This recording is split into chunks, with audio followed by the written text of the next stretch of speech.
নবীজি বলেন, কারো অন্তরের মধ্যে যদি গম পরিমাণ, জব পরিমাণ, সরিষার দানা পরিমাণ ইমান থাকে, গম পরিমাণ, জব পরিমাণ, সরিষার দানা পরিমাণ ইমান, এই মানুষটা যদি বিভিন্ন অপরাধের কারণে জাহান্নামের সাজা ভোগ করতেও হয়, জাহান্নামের সাজা ভোগ করার পর আমি নবী বলে দিলাম, একদিন জাহান্নাম থেকে বের হয়ে ওই সরিষা পরিমাণ ইমানের কারণে আল্লাহর জান্নাতে প্রবেশ করবে।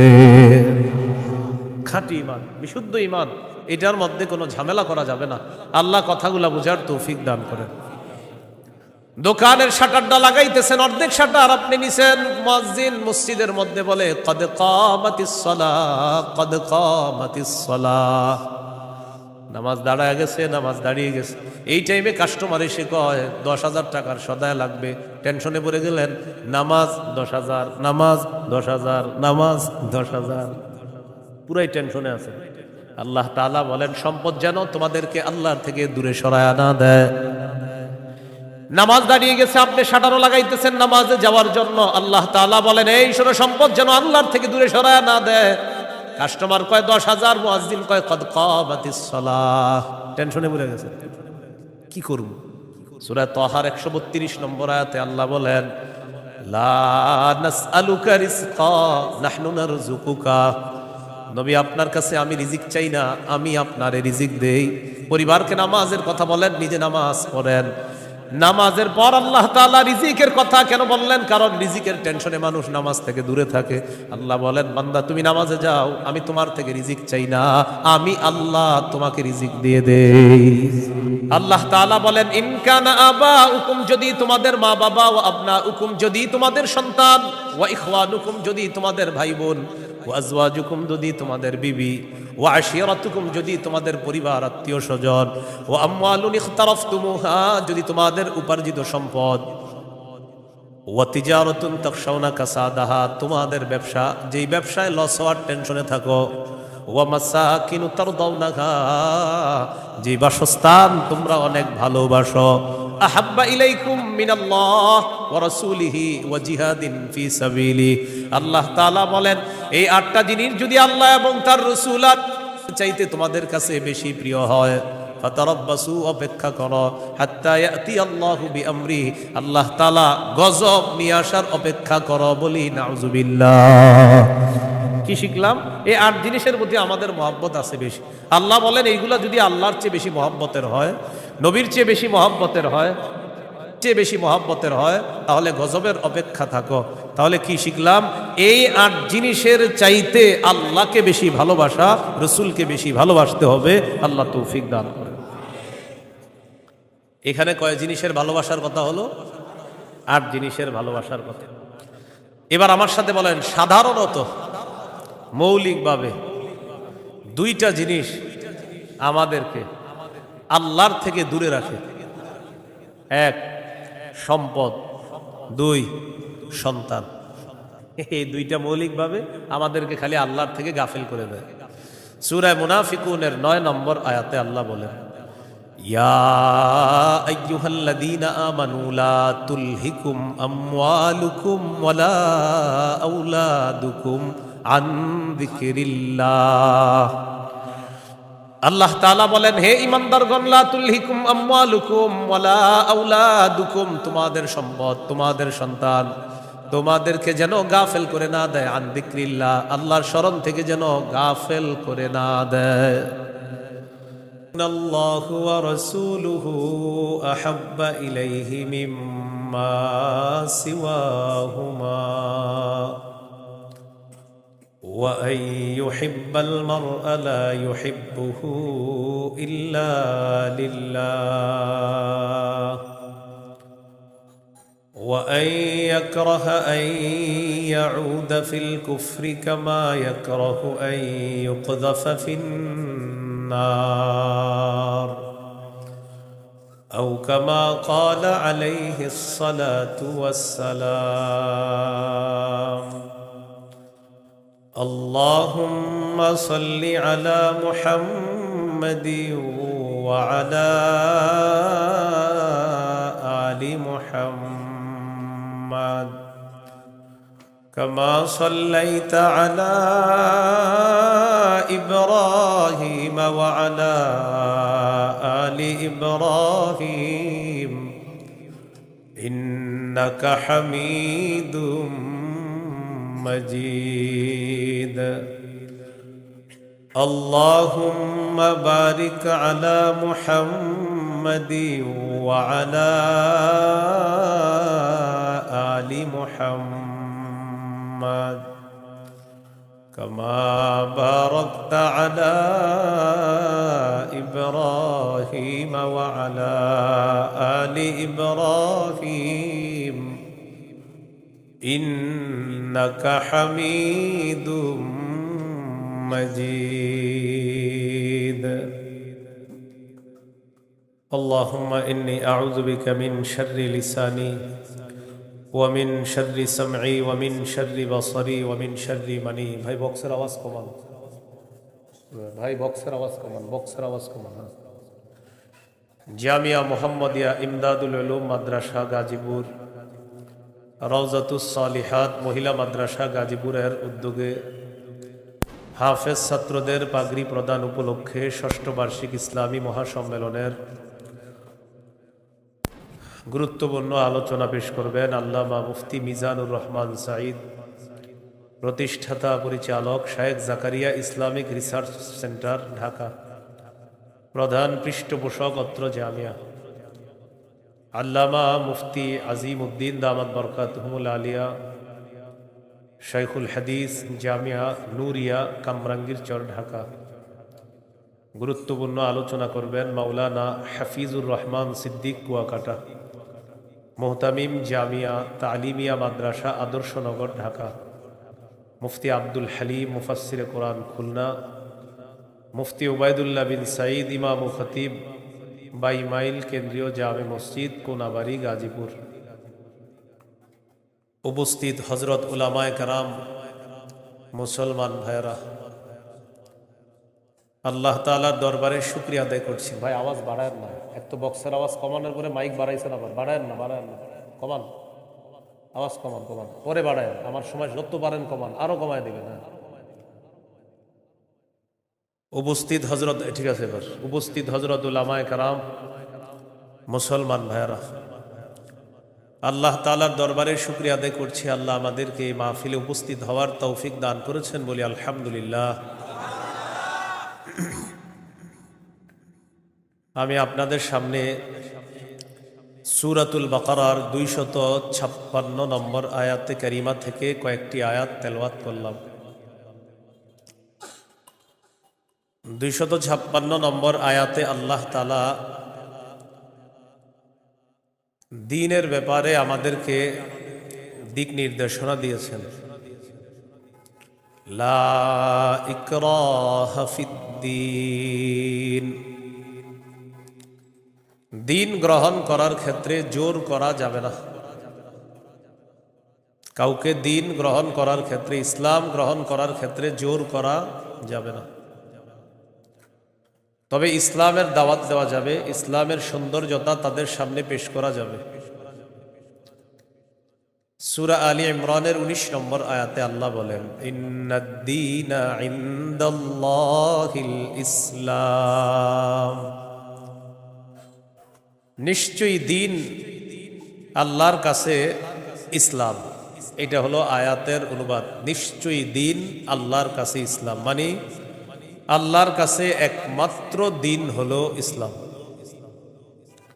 সূরা আলী ইমরানের 85 নম্বর আয়াতে আল্লাহ বলেন, ওয়ামান ইয়াবতাগি গায়রাল ইসলামি দীনান ফালাই ইউকবালা মিন, যে ব্যক্তি ইসলাম ছাড়া অন্য কোনো দিনকে গ্রহণ করে, অন্য কোনো কিছুকে দিন হিসাবে গ্রহণ করে, ফালাই ইউকবালা মিন, এটা তার থেকে গ্রহণ করা হবে না। কেউ যদি ইসলাম ছাড়া অন্য কোনো কিছুকে দিন হিসাবে গ্রহণ করে, এটা তার থেকে গ্রহণ করা হবে না, মানে ইসলাম ছাড়া অন্য কোনো দিন গ্রহণযোগ্য না। এটা অন্যকে দাওয়াত দিয়ে বোঝানো যায়। জাহিলি যুগের বন্ধা নারীরা, যাদের সন্তান হয় না, এই জাতীয় নারীরা মানত করলো, আমার যদি ছেলে হয় ছেলের ইহুদি বানাবো। নাউজুবিল্লাহ। কি বানাবে? নাজিবি গোত্রের ইয়াহুদিদেরকে বের করে দেওয়ার জন্য হুকুম আসলো। ইয়াহুদিদের আত্মীয় স্বজন যারা আছে তারা চিন্তা করলো, আমাদের আত্মীয় স্বজন যারা, তাদেরকে মুসলমান বানায়া মদিনায় রাইখা দিই।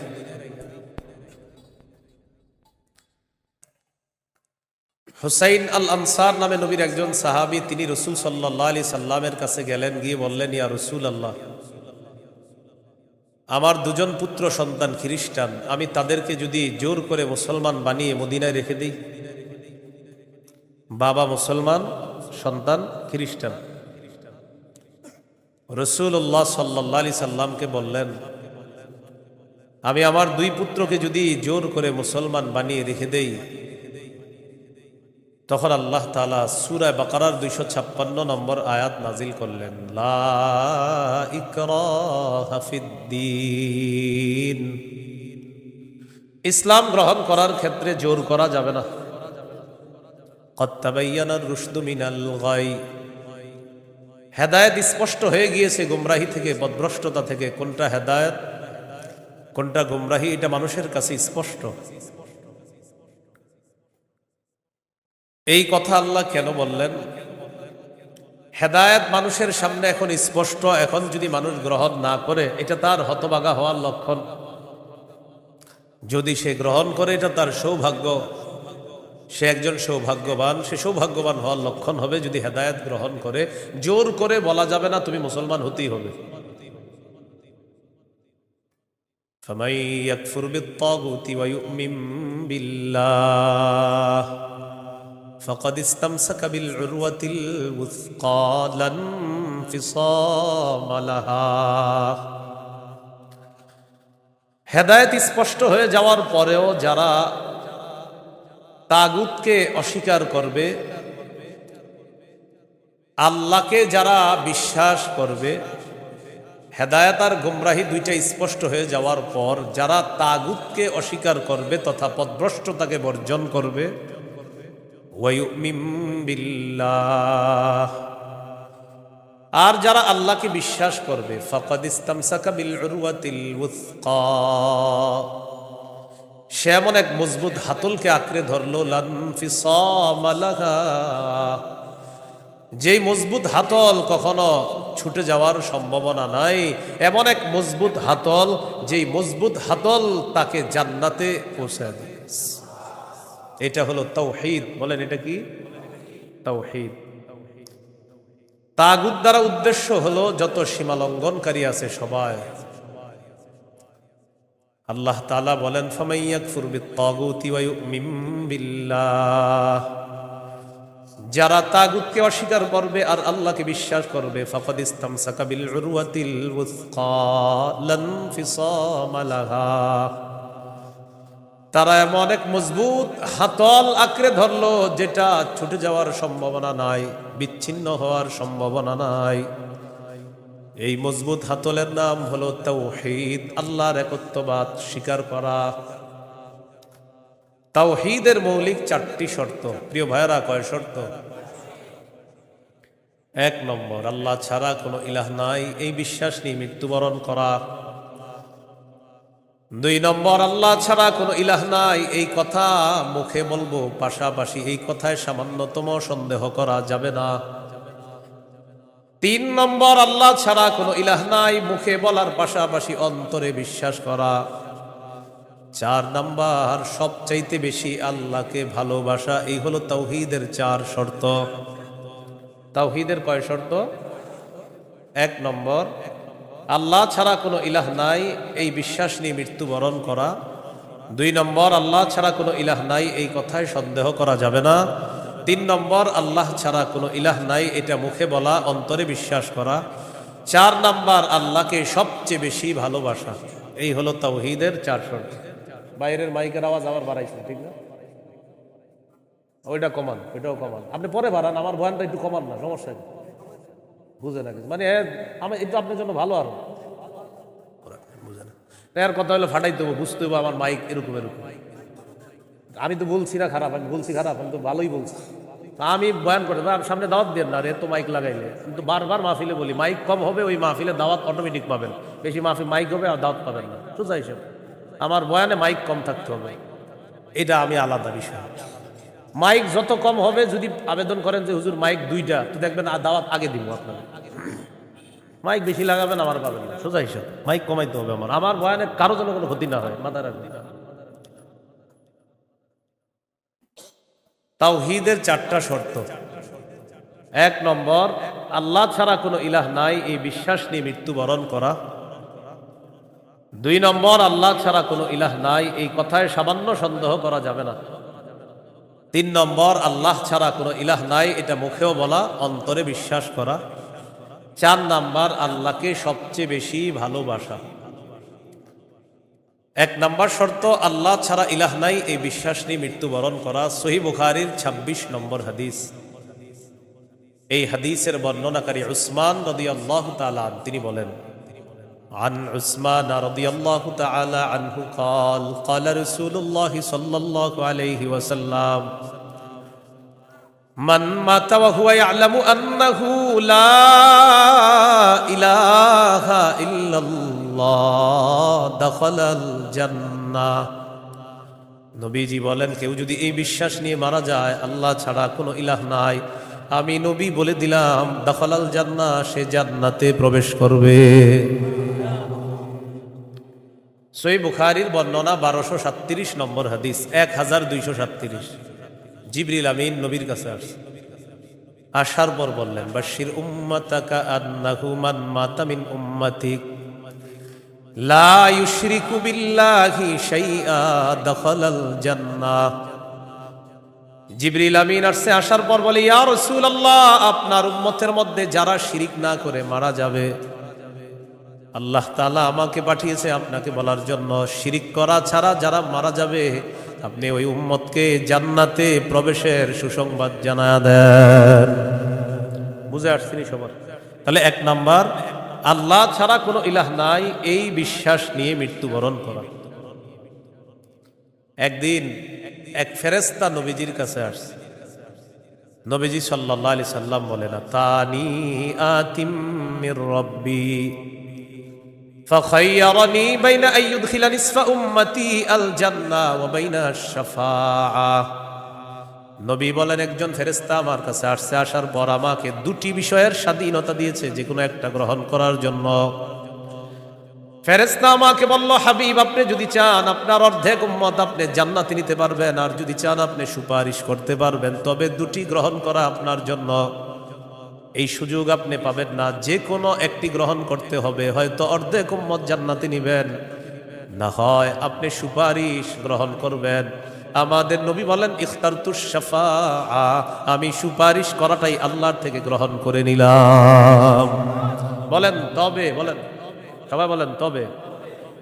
এই সুপারিশ শুধু তারাই পাবে যারা শিরিক করবে না। নবীজি বলেন, ওয়াহিয়া লিমান লা ইউশরিকু বিল্লাহি শাইআ, আমার সুপারিশ শুধু তারাই পাবে যারা আল্লাহর সাথে শিরিক করবে না, তারাই শুধু আমার সুপারিশ পাবে, অন্যরা কিন্তু আমার সুপারিশ পাবে না। সহিহ বুখারীর বর্ণনা 99 নম্বর হাদিসে আল্লাহর নবীর সাহাবী আবু হুরায়রা রাদিয়াল্লাহু তাআলা আর নবীকে প্রশ্ন করলেন, মান আসআদুন নাসি বিশাফাআতিকা ইয়াউমাল কিয়ামাতি ইয়া রাসূলুল্লাহ। হুজুর, কিয়ামতের ময়দানে আপনার সুপারিশের মাধ্যমে কোন ব্যক্তি সবচেয়ে সৌভাগ্যবান হবে আমাকে একটু বলেন। নবীজি বললেন, আবু হুরায়রা, আমি জানতাম তোমার আগে এই প্রশ্ন আমাকে কেউ করবে না। লিমা রাআইতু মিন হিরসিকা আলাল ইলম, ইলমের প্রতি তোমার যে আগ্রহ, বিদ্যার প্রতি তোমার যে আগ্রহ, আমি জানতাম তোমার আগে এই প্রশ্ন আমাকে কেউ করবে না, তুমি যে প্রশ্নটা করছিস। তো যেহেতু তুমি প্রশ্নটা করেই ফেলছো, উত্তরটা নাও। আসাদুন নাসি বিশাফাআতি ইয়াউমাল কিয়ামাতি মান ক্বালা লা ইলাহা ইল্লাল্লাহ খালিসাম মিন কিবালি নাফসি।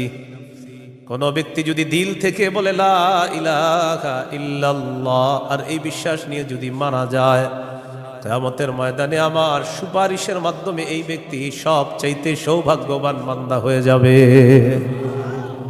কি শিখলাম বলেন? লা ইলাহা ইল্লাল্লাহ। তিরমিজির বর্ণনা 3592 নম্বর হাদিস।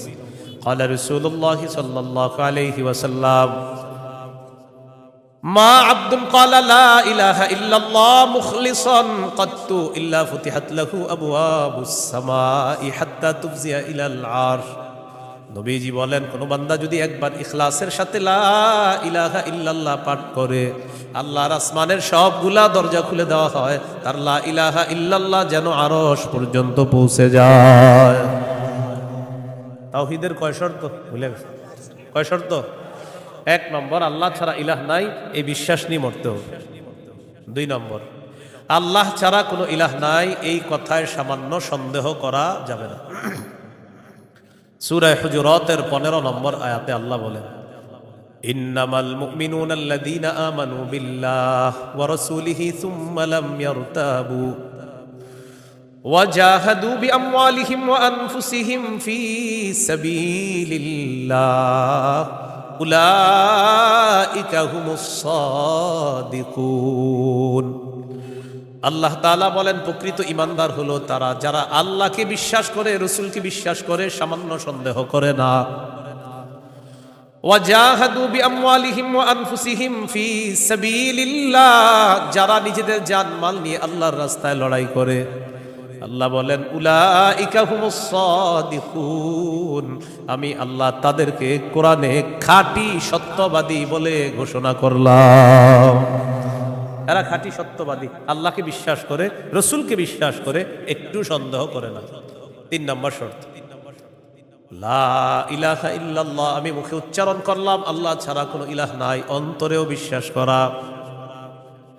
মুখে বললাম আল্লাহ ছাড়া কোনো ইলাহ নাই, অন্তরে যদি ঝামেলা থাকে এটা হবে মুনাফিক মার্কা শয়তান, নেফাকি হবে। এটা কি হবে বলেন তো? সবাই বলেন কি হবে? নেফাকি হবে। মুখে বলতে হবে, অন্তরেও স্বীকার করতে হবে। সূরাতুল ফাতহির 11 নম্বর আয়াতে আল্লাহ বলেন ইয়াকুলুনা বিআলসিনাতিহিম মা লাইসা ফি কুলুবিহিম, তারা তাদের মুখ দিয়ে এমন কথা বলে যা তাদের অন্তরের কথা না। তাহলে বলেন তো তাওহীদের 3 নম্বর শর্ত, মুখে বললাম একটা আর অন্তরে আরেকটা, শর্ত পূরণ হবে? মুখে যা বলবো অন্তরেও তা যদি হয় এটা 3 নম্বর শর্ত পূরণ হবে। অন্তরে যদি ঈমান সরিষার দানা পরিমাণও হয় একদিন জান্নাতে যাবে।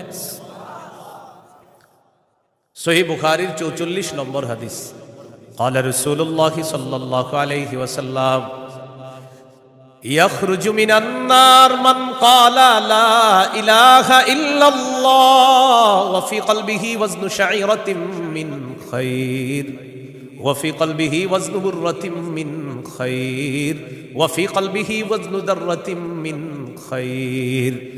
নবীজি বলেন কারো অন্তরের মধ্যে যদি গম পরিমাণ, জব পরিমাণ, সরিষার দানা পরিমাণ ঈমান থাকে, গম পরিমাণ, জব পরিমাণ, সরিষার দানা পরিমাণ ঈমান, এই মানুষটা যদি বিভিন্ন অপরাধের কারণে জাহান্নামের সাজা ভোগ করতেও হয়, জাহান্নামের সাজা ভোগ করার পর আমি নবী বলে দিলাম একদিন জাহান্নাম থেকে বের হয়ে ওই সরিষা পরিমাণ ঈমানের কারণে আল্লাহর জান্নাতে প্রবেশ করবে।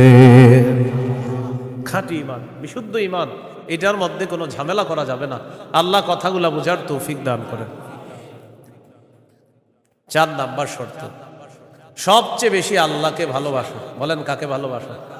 সবাই আমার সাথে বলেন সাধারণত। বলেন আমরা 8টি জিনিসকে বেশি ভালোবাসি। 8 জিনিসের প্রতি আমাদের মহাব্বত খুব বেশি।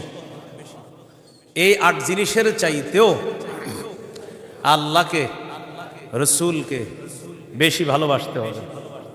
কয় জিনিসের প্রতি টান আছে বেশি? 8 জিনিসের কথা আল্লাহ বলছে সূরা তাওবা 24 নম্বর আয়াত। আমি প্রথম আয়াতটা পড়ি, এরপর অনুবাদ করব, আমরা সবাই বলব। আল্লাহ তাআলা বলেন কুল ইন কানা আবাউকুম ওয়া আবনাউকুম ওয়া ইখওয়ানুকুম ওয়া আজওয়াজুকুম ওয়া আশীরাতুকুম وأموال اقترفتموها وتجارة تخشون كسادها ومساكن ترضونها أحب إليكم من الله ورسوله وجهاد في سبيله فتربصوا حتى يأتي الله بأمره। কত? আল্লাহ তাআলা বলেন, ইন কানা আবাউকুম, যদি তোমাদের মা বাবা, ওয়া আবনাউকুম, যদি তোমাদের সন্তান, ওয়া ইখওয়ানুকুম, যদি তোমাদের ভাই বোন, ওয়া আজওয়াজুকুম, যদি তোমাদের বিবি, ওয়া আশিরাতুকুম, যদি তোমাদের পরিবার আত্মীয় স্বজন, ওয়া আমওয়ালুন ইখতারাফতুমুহা, যদি তোমাদের উপার্জিত সম্পদ, ওয়া তিজারাতুন তাখশাউনা কাসাদাহা, তোমাদের ব্যবসা, যেই ব্যবসায় লস হওয়ার টেনশনে থাকো, ওয়া মাসাকিনু তারদাউনাহা, যে বাসস্থান তোমরা অনেক ভালোবাসো, আহাব্বা ইলাইকুম মিনাল্লাহ ওয়া রাসূলিহি ওয়া জিহাদিন ফি সাবিলি, আল্লাহ তাআলা বলেন এই 8টা জিনিস যদি আল্লাহ এবং তার রাসূল আর চাইতে তোমাদের কাছে বেশি প্রিয় হয়, ফাতারাব্বাসু, অপেক্ষা করো, হাত্তা ইয়াতি আল্লাহু বিআমরি, আল্লাহ তাআলা গজব নিয়ে আসার অপেক্ষা করো। বলি নাউযুবিল্লাহ। কি শিখলাম? এই 8 জিনিসের প্রতি আমাদের মহব্বত আছে বেশি। আল্লাহ বলেন এইগুলা যদি আল্লাহর চেয়ে বেশি মহব্বতের হয়, নবীর চেয়ে বেশি মহব্বতের হয়, তাহলে গজবের অপেক্ষা থাকো। তাহলে কি শিখলাম? এই 8 জিনিসের চাইতে আল্লাহকে বেশি ভালোবাসা, রসুলকে বেশি ভালোবাসতে হবে। আল্লাহ তৌফিক দান করেন। এখানে কয় জিনিসের ভালোবাসার কথা হলো? 8 জিনিসের ভালোবাসার কথা। এবার আমার সাথে বলেন, সাধারণত মৌলিকভাবে 2টা জিনিস আমাদেরকে আল্লাহর থেকে দূরে রাখে। 1 সম্পদ, 2 সন্তান। এই 2টা মৌলিকভাবে আমাদেরকে খালি আল্লাহর থেকে গাফেল করে দেয়। সূরা মুনাফিকুনের 9 নম্বর আয়াতে আল্লাহ বলেন, ইয়া আইয়ুহাল্লাযীনা আমানু লা তুলহিকুম আমওয়ালুকুম ওয়ালা আওলাদুকুম আন যিকরিল্লাহ। আল্লাহ তাআলা বলেন, হে ঈমানদারগণ, লা তুলহিকুম আমওয়ালুকুম ওয়ালা আওলাদুকুম, তোমাদের সম্পদ, তোমাদের সন্তান তোমাদেরকে যেন গাফেল করে না দেয়, আন যিকরিল্লাহ, আল্লাহর স্মরণ থেকে যেন গাফেল করে না দেয়।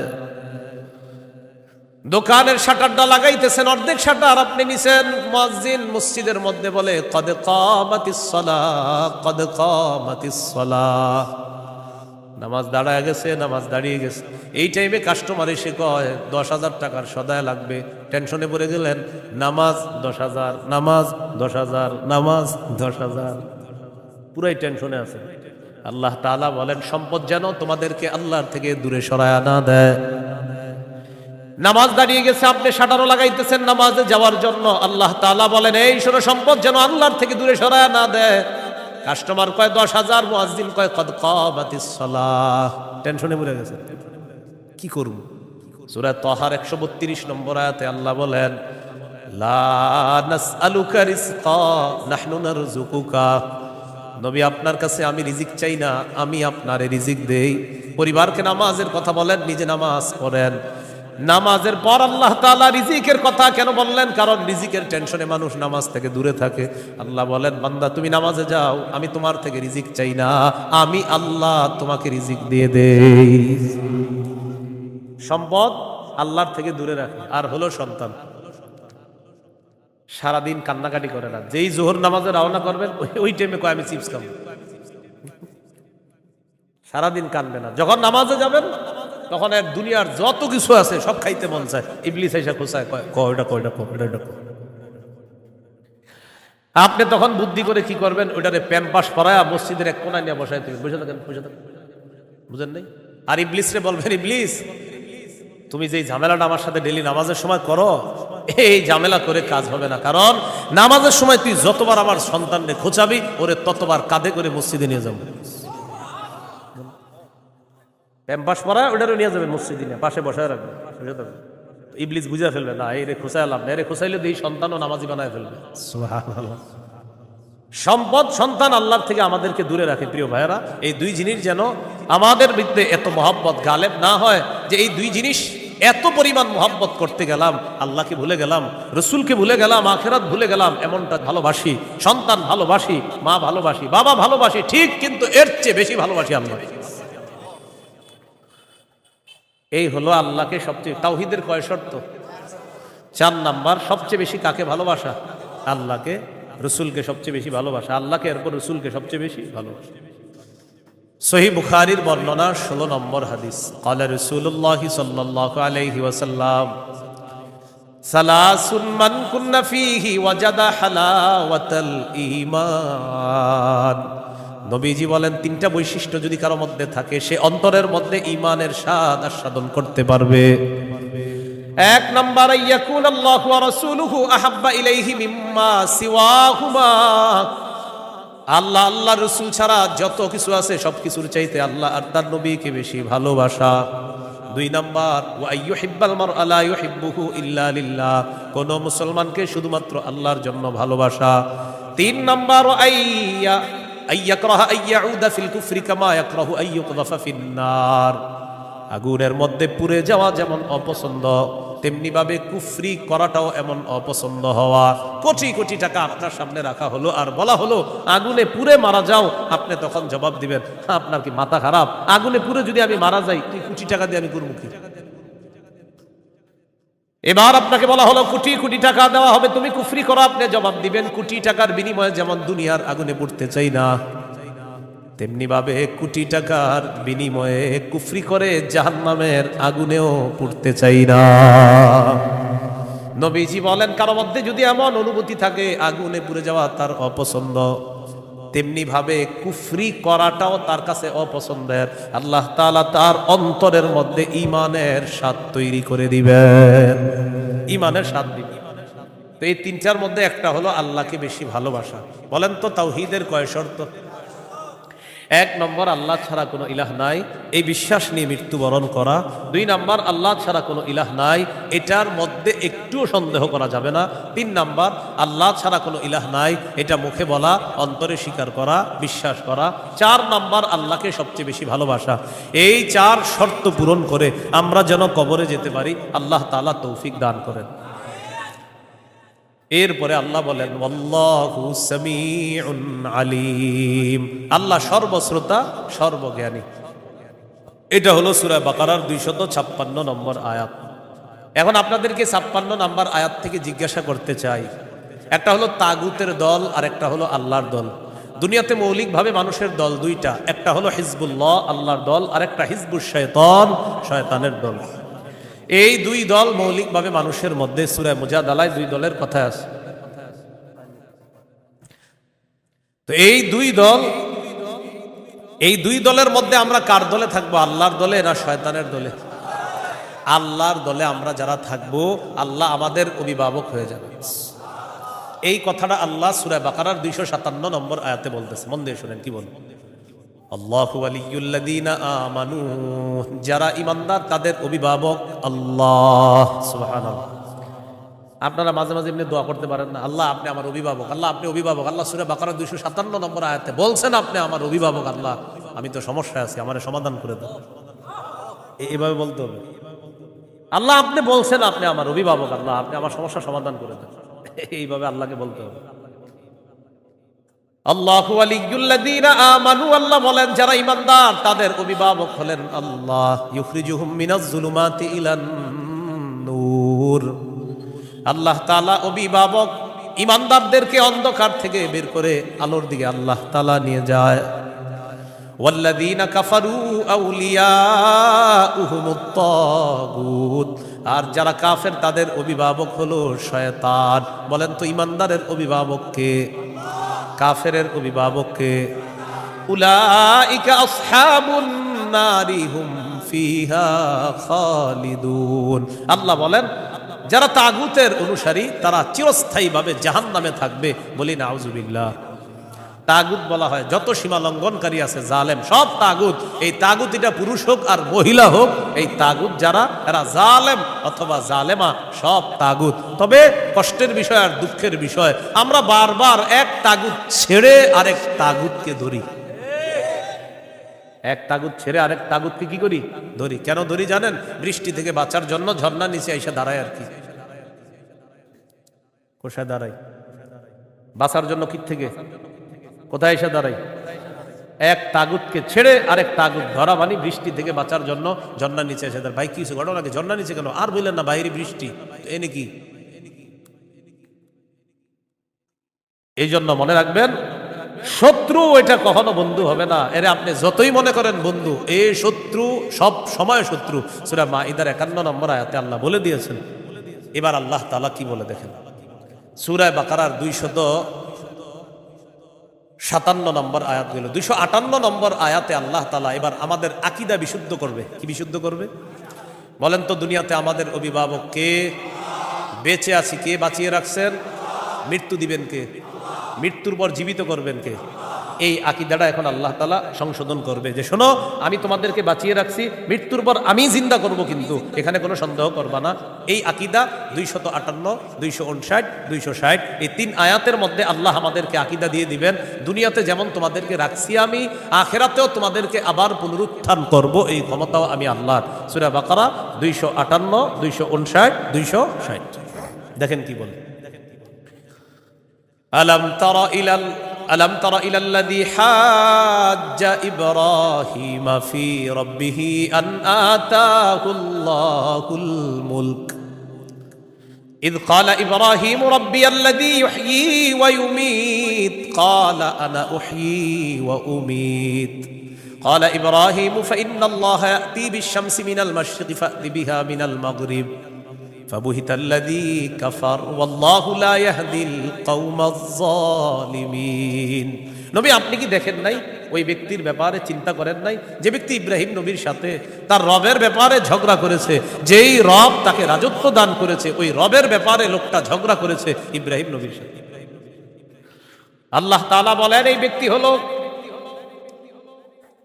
বাবেল শহরের বাদশাহ নমরুদ। ইব্রাহিম নবীর সাথে ঝগড়া লাগছে, এই কারণে নমরুদকে আল্লাহ তাআলা রাজত্ব দান করছে। রাজত্ব পাওয়ার পর নমরুদ কয় আমি খোদা। ইব্রাহিম নবী বললেন আমার রব রব্বি আল্লাযী ইহয়ী ওয়া ইউমীত, আমার রব হলেন তিনি যিনি জীবন দেয়, যিনি মৃত্যু দান করেন। নমরুদ পাল্টা জবাব দিয়ে বলে ক্বালা আনা উহয়ী ওয়া উমীত, আমিও তো জীবন দেই আমিও তো মৃত্যু দেই। নাউজুবিল্লাহ। হ্যাঁ, ইব্রাহিম নবী বললেন রব তিনি যিনি জীবন দেয় মৃত্যু দেয়। নমরুদ কথা আমিও তো জীবন দেই মৃত্যু দিই।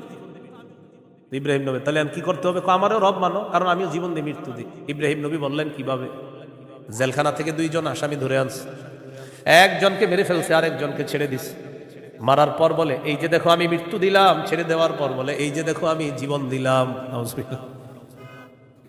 কি ইন্টারন্যাশনাল পদ্ধতির জীবন মৃত্যু! হ্যাঁ, 2 জনকে ধরে আনছে, একটাকে হত্যা করছে আর একটাকে ছেড়ে দিছে। হত্যা করার পর বলে দেখো জীবন দিলাম, মৃত্যু দিলাম। জীবন দিলাম কিভাবে? আরেকটাকে ছেড়ে দিছে, এটা ছেড়ে দেওয়ার পর বলছে আমি তাকে জীবন দিলাম। আপনারা বলেন এটা কি জীবন মৃত্যু? ইব্রাহিম নবী চিন্তা করলেন এর এমন এক কথা বলে আটকাইতে হবে যেই কথার পরে আর ঝগড়া করবে না।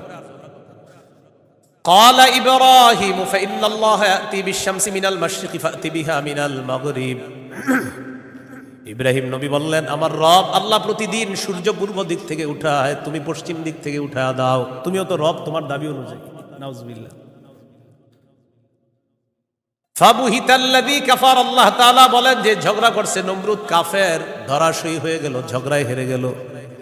মুফাসসিরিনে কেরাম বলেন নমরুদ পাল্টা বলতে পারতো ইব্রাহিম আমি সূর্য পশ্চিম দিক থেকে উঠাতে পারবো না, তোমার রব আল্লাহ প্রতিদিন পূর্ব দিক থেকে সূর্য উঠায়, আমি তো পারবো না। তুমি তোমার রব আল্লাহকে বলো সূর্যটা যেন পশ্চিম দিক থেকে উঠায় দেখা দেয়। মুফাসসিরিনে কেরাম বলেন নমরুদ বুঝে শুনেই পাল্টা চ্যালেঞ্জ দেয় নাই। কেন দেয় নাই? নমরুদ কিন্তু চ্যালেঞ্জ দিতে পারতো পাল্টা, ইব্রাহিম তুমি আমারে বললা আমি যেন সূর্য পশ্চিম দিক থেকে উঠাই, তোমার রব যেহেতু পূর্ব দিক থেকে উঠায়, তো পাল্টা প্রশ্ন করতে পারতো নমরুদ ইব্রাহিম আমি তো পারলাম না, তোমার রব আল্লাহকে বলো আল্লাহ যেন সূর্যটা পশ্চিম দিক থেকে উঠায় দেখায়। মুফাসসিরিনে কেরাম বলে নমরুদ এটা বুঝে শুনেই পাল্টা প্রশ্ন করে নাই, কারণ নমরুদ জানে এই প্রশ্ন করলে ইব্রাহিম চ্যালেঞ্জ গ্রহণ করবে, আল্লাহকে বলবে আল্লাহ সাথে সাথে সূর্য পশ্চিম দিক থেকে উঠায় দেখায়। আর এটা যদি করে ফেলে নমরুদের দল ছোট হয়ে যাবে, হালকা হয়ে যাবে। এই জন্য নমরুদ আর পাল্টা চ্যালেঞ্জ নেয় নাই। বলেন তো নমরুদকে রাজত্ব দিয়েছিল কে? দেওয়ার পর বলে আমি খোদা। কি বলে? আমি খোদা। এই জন্য প্রিয় ভাইয়েরা সামনের দিকে যাদেরকে আমরা শাসন ক্ষমতায় বসাবো, যাদেরকে আমরা দায়িত্ব দিব, বুঝে শুনে দায়িত্ব দিতে হবে। কি শুনে? বলেন আমার সাথে প্রতিদিন 2 রাকাত অতিরিক্ত নফল নামাজ পড়ব, পড়ার পর 3টা দোয়া করব। 1 নাম্বার আল্লাহ, বলেন আল্লাহ কিয়ামতের আগে বাংলাদেশে আর কোন নারী প্রধান চাই না। হ্যাঁ, কি প্রধান চাই না? সবাই জোরে বলেন কেন? আরো জোরে বলেন, আরো জোরে, আরো জোরে। قال رسول الله صلى الله عليه وسلم لا يفلح قوم ولوا امرهم امرأتان। নবীজি বলেন ওই জাতি কিছুতেই কখনোই সফল হবে না যেই জাতি তাদের নেতৃত্বে কোনো নারীকে বসায়া দেয়। আপনি বুঝেন আর না বুঝেন, আমার নবীর কথা সঠিক। তো এই জন্য এই একটা বিষয় দোয়া করবেন। 2 নাম্বার দোয়া বলেন, আল্লাহ মরার আগে বাংলাদেশে শরিয়া আইন দেখে যেতে চাই। কি আইন? দেয়ালে দেয়ালে লিখে দিবেন শরিয়া আইন চায় না তারা। বলেন, কোন না কোন অপরাধী যারা, বলেন আমার সাথে, শরিয়া আইন চায় না তারা, কোন না কোন অপরাধী যারা। চোর শরিয়া আইন চাইবে না, হাত কাটা যাবে। ধর্ষক শরিয়া আইন চাইবে না, তাকে পাথর মেরে হত্যা করা হবে, তার উপর ইসলামের শাস্তি প্রয়োগ করা হবে। এই জন্য ধর্ষক চাইবে না, চোর চাইবে না। আমাদের দেশে যদি আসলে শরিয়া আইন চালু হয়, বিগত দিনের শুধু চুরির বিচার করতে করতে সুপ্রিম কোর্ট, হাইকোর্টের বিচারপতিরা ক্লান্ত হয়ে যাবে। শুধু চুরির বিচার হলে, কিসের বিচার? এটা 2 নাম্বার দোয়া করবেন। 3 নাম্বার দোয়া বলেন, আল্লাহ আমাদের দেশে এমন একজন শাসক দিয়ে দেন যেই শাসক মৌলিক 4টি কাজ করবে। 1 নাম্বার নামাজ কায়েম করবে, 2 নাম্বার যাকাত প্রতিষ্ঠিত করবে, 3 নাম্বার সৎ কাজের আদেশ করবে, 4 নাম্বার অসৎ কাজের নিষেধ করবে। সবাই বলেন দলিল, বলেন দলিল। সূরা হজ 41 নম্বর আয়াত। কোন সূরা? কত নম্বর আয়াত? এই আয়াতে আল্লাহ বলেন, আল্লাযীনা ইম্মাক্কান্নাহুম ফিল আরদি আকামুস সালাহ ওয়া আতাউয যাকাতা ওয়া আমারু বিল মারুফি ওয়া নাহাউ আনিল মুনকার। আল্লাহ তাআলা বলেন, আমি যাদেরকে দুনিয়ার শাসন ক্ষমতায় বসাই তাদের মৌলিক কাজ হবে 4টা। 1 নাম্বার আকামুস সালাহ, তারা রাষ্ট্রীয়ভাবে নামাজ কায়েম করতে হবে। রাষ্ট্রের প্রত্যেকটা নাগরিক যেন নামাজ পড়ে, এই দায়িত্ব পালন করতে হবে। 2 নাম্বার ওয়া আতাউয যাকাত, যাকাতের বিধান রাষ্ট্রীয়ভাবে চালু করতে হবে। আমাদের দেশে যদি রাষ্ট্রীয়ভাবে যাকাতের বিধান চালু হয়ে যায়, আর সব ধনীরা যদি 1 বছর যাকাত আদায় করে, কয় বছর? ওই বছর সুদ বলবে, যাকাত তুমি ভালো থেকো, আমি সুদ বিদায় নেই। কয় বছর? 1 বছর যদি যাকাত যারা দেয়, এরা যদি দেয়, সুদ বলবে, যাকাত তুমি থাকো, আমি চলে যাই, কারণ আমার আর থাকার জায়গা নাই। বলেন আমার সাথে, সুদে ফকির আরো ফকির হয়, যাকাতে ফকির আরো ধনী হয়। দলিল ইবনে মাজাহ 2279 নম্বর হাদিস। আবার বলেন সুদে ফকির আরো ফকির হয়, যাকাতে ফকির ধনী হয়। বলেন আমাদের এই রাষ্ট্র সুদ ভিত্তিক হওয়ার কারণে এখন আমরা সবাই মোটামুটি ভিক্ষুক, কারণ আমাদের প্রত্যেকের মাথা পিছু 1,07,000 টাকা ঋণ। তো আপনি কোথায় ধনী? সুদের শেষ পরিণতি ভিক্ষা। এটা আপনার যদি বুঝে না আসে, কিছু করার নাই। আমার নবীর কথা যেটা বলবে নবী, আজ হোক কাল হোক, সেটা ফলবেই, কোনো সন্দেহ নেই। তো আমরা দাবি করি 90% মুসলমান, এখানে অর্থ ব্যবস্থা সুদ ভিত্তিক। এই জন্য আমরা স্লোগান পাল্টাবো, বলেন দারিদ্র বিমোচনে সুদ নয় যাকাত। বলেন তো দারিদ্র বিমোচনে কি? দারিদ্র বিমোচনে সুদ নয় যাকাত। এগুলো দেয়ালে লিখে দিবেন যে দারিদ্র বিমোচনে সুদ নয় যাকাত। লিখে দিবেন দারিদ্র বিমোচনে সুদ নয় যাকাত। লিখবেন সুদে ফকির আরো ফকির হয়, যাকাতে ফকির আরো ধনী হয়। নমরুদকে রাজত্ব দিছে আল্লাহ তাআলা, সে এখন বলে আমি খোদা। বলেন নাউজুবিল্লাহ। বলেন জীবন মৃত্যু কে দেয়? এটা হলো সূরা বাকারা 258 নম্বর আয়াত। 259 নম্বর আয়াতটা শোনার আগে আগে বুঝেন। এক ব্যক্তি এক এলাকার সামনে দিয়ে যাইতেছে, যাওয়ার সময় দেখে কি এলাকার সবগুলা ঘর বাড়ি ছাদের উপরে পড়ে রয়েছে, নিচে ছাদ, উপরে ঘর বাড়ি। আপনাদের এলাকার ছাদ কি নিচে থাকে না বাড়ির উপরে থাকে? কয়েকজন কইছে, মানে অন্যদের ঘর বাড়ির ছাদ নিচে থাকে। ঘর বাড়ির ছাদ কই থাকে? এটা প্রথমে বললেন না কেন? মানে প্রথমে কয়েকজন কইছে, কয়েক উপরে, মানে অন্যদের ছাদগুলা নিচে, আপনাদের ঘর বাড়ি ছাদ কই? এই কথাটা প্রথমে বললে সমস্যা ছিল কি? এক ব্যক্তি যাইতেছে এক এলাকার সামনে দিয়ে, যাওয়ার সময় দেখে ঘর বাড়ি সব ধ্বংস হয়ে পড়ে রয়েছে, নিচে হইল ছাদ, উপরে ঘর বাড়ি। উনি এই বিষয়ে দেখা সাথে সাথে বললেন, আল্লাহু আকবার, আল্লাহ কত মহান, এদেরকে ধ্বংস করলেন আল্লাহ, আবার আল্লাহ কিভাবে জিন্দা করবে? এটা ওনার সন্দেহ না, এটা ওনার কি না সন্দেহ না, এটা উনি বিস্ময় প্রকাশ করতেছে, আল্লাহ কত মহান, আবার কিভাবে আল্লাহ জিন্দা করবে, এটা মুখ দিয়ে বলে ফেলছে। সাথে সাথে আল্লাহ তাকে মৃত্যু দিচ্ছে, 100 বছর মৃত অবস্থায় রাখছে। কয় বছর? 100 বছর মৃত অবস্থায় রাখছে। 100 বছর পর জিন্দা করছে। জিন্দা করার পর তাকে জিজ্ঞাসা করলেন, আপনি কয় বছর মৃত অবস্থায় ছিলেন? তো জবাব দিলেন, 1 দিন বা আধা দিন। আল্লাহ তাআলা বললেন, আপনি 100 বছর ছিলেন মরা। কয় বছর? ওই যে উনি বলছিলেন মরাকে আল্লাহ কিভাবে জিন্দা করবে, আল্লাহ দেখাই দিতেছে। আপনার খানা পানির দিকে তাকান তো, তাকাইছে খানা পানির দিকে, তাকায় দেখে খানা পানি পচে নাই। সুবহানাল্লাহ। কয় বছর? এবার আপনার গাদার দিকে তাকান তো, তাকাইছে গাদার দিকে, গাদাটার কি অবস্থা দেখে, কি গাদা পচে গলে মরে মাটির সাথে মিশে গেছে। আল্লাহ তাআলা বুঝায়, এই জন্যই তো আমি আল্লাহ। সুবহানাল্লাহ। এবার আল্লাহ তাআলা বললেন, দেখেন গাদার অস্থিগুলা মাটির সাথে মিশে গেছে, আমি এগুলারে উঠাই। তো হাড্ডি উঠাইছে, উঠানোর পর এটার উপরে আল্লাহ গোস্তের প্রলেপ দিয়ে এটার মধ্যে প্রাণ সঞ্চার করে আবার গাদা জিন্দা করে। বলেন মৃতকে জিন্দা করে কে? এই কথাটাই আল্লাহ তাআলা বলেন, আও কাল্লাযী মাররা আলা ক্বরিয়াতি ওয়া হিয়া খাফিয়াতুন আলা উরুশিহা। অথবা নবী আপনি কি ওই ব্যক্তির ব্যাপারে চিন্তা করেন নাই, যে ব্যক্তি এক এলাকার সামনে দিয়ে গেছে, যাওয়ার সময় দেখে এলাকার সবগুলা ঘর বাড়ি ছাদের উপর পড়া, এর মানে ঘর বাড়িগুলা সব ধ্বংস।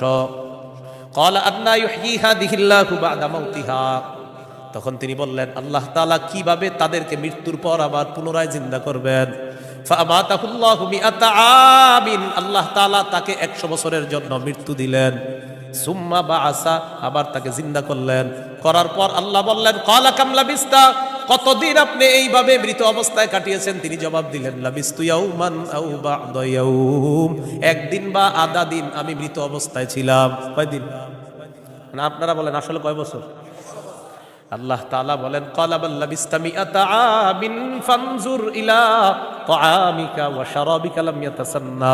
আপনি 100 বছর মরা ছিলেন, খানার দিকে তাকান, পানির দিকে তাকান, লাম ইয়াতাসান্না, পচে নাই। সুবহানাল্লাহ। ওয়ানজুর ইলা হিমারিকা, গাদাটার দিকে তাকান, গাদার দিকে তাকাইছে, তাকায় দেখে পচে গলে মাটির সাথে মিশে গেছে। আল্লাহ তাআলা বলেন, জানেননি কেন আপনাকে আমি মৃত্যু দিলাম? আবার 100 বছর পর আপনাকে আমি কেন জিন্দা করলাম? ওয়ালিনাজআলাকা আয়াতাল লিন্নাস, আমি আপনাকে দুনিয়ার মানুষের সামনে নিদর্শন হিসাবে রেখে দিলাম, যে দেখো আমি আল্লাহ মৃতকে জিন্দা করি, এর দৃষ্টান্ত দুনিয়াতেই দেখায়া দিলাম। কয় বছর মৃত্যু রাখছে, এরপরে আল্লাহ আবার উঠেছে। এবার আল্লাহ বললেন, অনজুর ইলাল ইযামি কাইফা নুনশিজুহা, ওই যে আপনার গাদার অস্থিগুলা মাটির সাথে মিশে গেছে, দেখেন কিভাবে আমি উত্থিত করি। সুম্মা নাকসুহা লাহমা, এরপর দেখেন কিভাবে গোস্তের পোশাক হাড্ডিগুলার উপর পড়ায়া দেই। আল্লাহ গোস্তের পোশাক পরায়া প্রাণ সঞ্চার করে গাদা আবার জিন্দা করে। এবার তিনি বললেন, মানে কে? ওই যে যিনি বলছিলেন 100 বছর আগে আল্লাহ কিভাবে জিন্দা করবে, তখন তিনি বললেন, ক্বালা আ'লামু আন্নাল্লাহা আলা কুল্লি শাইইন কাদির, আমি বুঝতে পারছি, আমি জানি আল্লাহ সবকিছুর উপর ক্ষমতাবান। বলেন সবকিছুর উপর ক্ষমতাবান কে? 100 বছর মৃত রাইখা আবার জিন্দা করার ক্ষমতা কার? এখন আমি কি আপনাদেরকে বলছি লোকটাকে? এই লোকটাকে বলছি? বলি নাই। এলাকা কোনটা এটাও বলছি? বলি নাই। কোরআনে এলাকার নামও আসে নাই, ওই ব্যক্তির নামও আসে নাই। তবে মুফাসসিরিনে কেরাম বলেন, এই ব্যক্তি যে একজন নবী ছিলেন এতে সন্দেহ নেই। উনি একজন কি ছিলেন? নবী ছিলেন, এতে কোনো সন্দেহ নেই। এটা হলো মুফাসসিরিনে কেরামের বক্তব্য। মুআররিখিন যারা আছে, ঐতিহাসিকগণ, তারা বলেন আগে পরে গবেষণা করলে বোঝা যায় তিনি ছিলেন উযাইর আলাইহিস সালাম। কোন নবী? অথবা বলেন, অথবা আরমিয়া আলাইহিস সালাম, এটা একজন নবীর নাম। তাহলে ওই জনপদের সামনে দিয়ে যিনি গিয়েছেন তিনি একজন নবী ছিলেন, এই ব্যাপারটা স্পষ্ট। তবে তিনি কোন নবী ছিলেন, উযাইর নবী না আরমিয়া নবী, এই ব্যাপারে ঐতিহাসিকগণ বলেন তিনি হয়তো উযাইর নবী, না হয় আরমিয়া আলাইহিস সালাতু ওয়াস সালাম। এখন এলাকা এটা কোন এলাকা? ঐতিহাসিকগণ বলেন এলাকাটা বাইতুল মুকাদ্দাসের বুখতে নসর যে এলাকা দখল করেছিল, ওই বুখত নসরের এলাকাটা ইতিহাস গবেষণা করলে বোঝা যায় ওই এলাকাটা আল্লাহ ধ্বংস করার পর তখন ওই নবী এলাকার সামনে দিয়ে গিয়েছিলেন। তাহলে এলাকার নাম সরাসরি কোরআনে নাই, এলাকার নাম সরাসরি হাদিসে নাই, নবীর নাম সরাসরি কোরআনে নাই, নবীর নাম সরাসরি হাদিসে নাই। মুফাসসির এবং ঐতিহাসিকগণ গবেষণা করে বলেন আগা গোড়া এটা গবেষণা করলে বোঝা যায় নবী ছিলেন হযরত উজাইর অথবা আরমিয়া, আর এলাকাটা ছিল বাইতুল মুকাদ্দাস। এই হলো সূরা বাকারার 259 নম্বর আয়াত। সূরা বাকারার 260 নম্বর আয়াত। এই আয়াতেও আল্লাহ আমাদের আকীদা স্বচ্ছ করবে যে দেখো দুনিয়াতে আমি তোমাদেরকে জিন্দা রাখছি, আবার আমি মৃত্যু দিব, আবার তোমাদেরকে পুনরুত্থান করব, এই ক্ষমতা। বিসমিল্লাহির রহমানির রহিম। আল্লাহুম্মা লাকাল হামদু ওয়া লাকাল শুকর। সূরা বাকারা 260 নম্বর আয়াত আল্লাহ বলেন وَإِذْ قَالَ إِبْرَاهِيمُ رَبِّ أَرِنِي كَيْفَ تُحْيِي الْمَوْتَى قَالَ أَوَلَمْ تُؤْمِنْ قَالَ بَلَى وَلَكِنْ لِيَطْمَئِنَّ قَلْبِي قَالَ فَخُذْ أَرْبَعَةً مِنَ الطَّيْرِ فَصُرْهُنَّ إِلَيْكَ ثُمَّ اجْعَلْ عَلَى كُلِّ جَبَلٍ مِّنْهُنَّ جُزْءًا ثُمَّ ادْعُهُنَّ يَأْتِينَكَ سَعْيًا وَاعْلَمْ أَنَّ اللَّهَ عَزِيزٌ حَكِيمٌ। স্মরণ করুন ওই সময়কে যখন ইব্রাহিম নবী বললেন রব্বি আরিনি কাইফা তুহয়িল মাউতা, আল্লাহ আপনি আমাকে দেখান আপনি কিভাবে মৃতকে জিন্দা করেন। আল্লাহ তাআলা বললেন ক্বালা আওয়ালাম তুমিন, ইব্রাহিম আপনি কি বিশ্বাস করেন না? ইব্রাহিম নবী জবাব দিলেন ক্বালা বালা ওয়ালাকিন লিয়াতমাইন্না কলবি, আল্লাহ অবশ্যই বিশ্বাস করি, তবে আমার অন্তরের প্রশান্তির জন্য আমি জানতে চাই আল্লাহ আপনি কিভাবে মৃতকে জিন্দা করেন। ভাই 259 আর 260 নম্বর আয়াতে একটা বিষয় কিন্তু মনে রাখেন, আমি আবার বারবার বলতেছি কথাটা।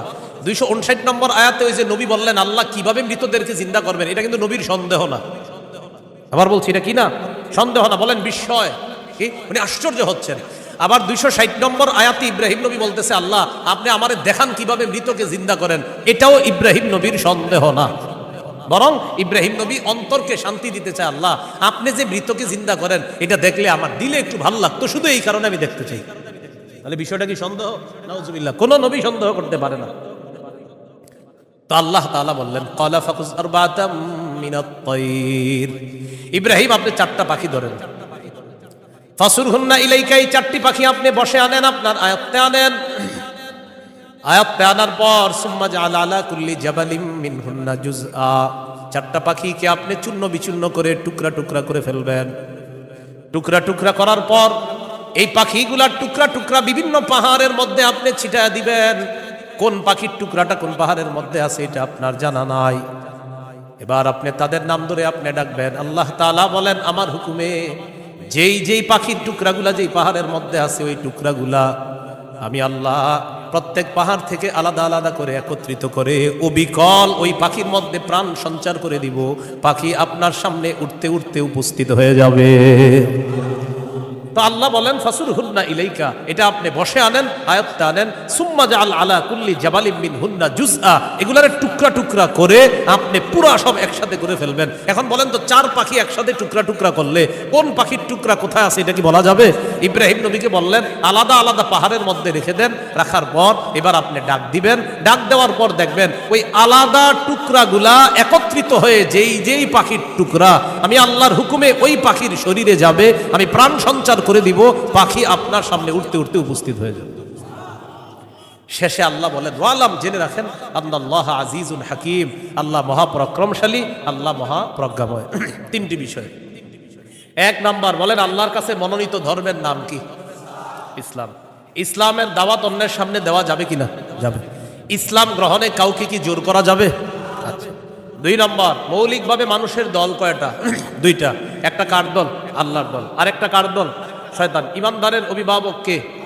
কাফেরদের অভিভাবক কে? শয়তান। 3 নম্বর আমাদেরকে দুনিয়াতে জীবিত রাখছে কে? মৃত্যু দিবে কে? মৃত্যুর পর আবার জিন্দা করবেন কে? এই তিনটি বিষয় সূরা বাকারার 256 থেকে 260 নম্বর আয়াত পর্যন্ত আমরা জানলাম। আল্লাহ তাআলা আমাদের সকলকে আকীদা বিশুদ্ধ করে স্বচ্ছ করে আমরা যেন কি মরা। 2 নম্বর, আল্লাহ ছাড়া কোনো ইলাহ নাই, সন্দেহ করা যাবে না। 3 নম্বর, আল্লাহ ছাড়া কোনো ইলাহ নাই, এটা মুখে বলা, অন্তরে বিশ্বাস করা। 4 নম্বর, আল্লাহ ছাড়া কোনো ইলাহ নাই, এই কথা তখন প্রমাণ হবে যদি আমি সবচেয়ে বেশি আল্লাহকে ভালোবাসি। বলেন তো কয় জিনিসকে সাধারণত বেশি ভালোবাসি আমরা? 8 জিনিস। এই 8 জিনিস থেকেও কাকে বেশি ভালোবাসতে হবে? আল্লাহ। আল্লাহ তাআলা আমাদের সকলকে আজকের সূরা বাকারার 256 থেকে 60 নম্বর আয়াত পর্যন্ত মূল 3টি কথা ছিল। 1 নাম্বার, আল্লাহর কাছে মনোনীত ধর্ম ইসলাম, এটা গ্রহণ করতে হবে, বাকি গ্রহণ করার ক্ষেত্রে কাউকে জোর করা যাবে না। 2 নাম্বার, একটা শয়তানের দল, একটা আল্লাহর দল। আল্লাহর দলের অভিভাবক আল্লাহ, শয়তানের দলের অভিভাবক মানে যারা, তাদের অভিভাবক হলো শয়তান। তাগুত যারা ইহুদি খ্রিস্টান, তাদের অভিভাবক হলো শয়তান। 3 নাম্বার, আল্লাহ জীবিত রাখছে, আল্লাহ মৃত্যু দিবেন, আল্লাহ আবার জিন্দা করবেন। এই আকীদা, বিশুদ্ধ স্বচ্ছ আকীদা নিয়ে যেন আমরা কবরে যেতে পারি, আল্লাহ তাআলা তৌফিক দান করেন। সুবহানাল্লাহি ওয়া বিহামদিহি, সুবহানাকাল্লাহুম্মা বিহামদিকা, আশহাদু আল্লা ইলাহা ইল্লা আনতা, আস্তাগফিরুকা ওয়া আতুবু ইলাইক। আমিন ওয়া আখিরু দাওয়ানা আলহামদুলিল্লাহি রাব্বিল আলামিন। আসসালামু আলাইকুম।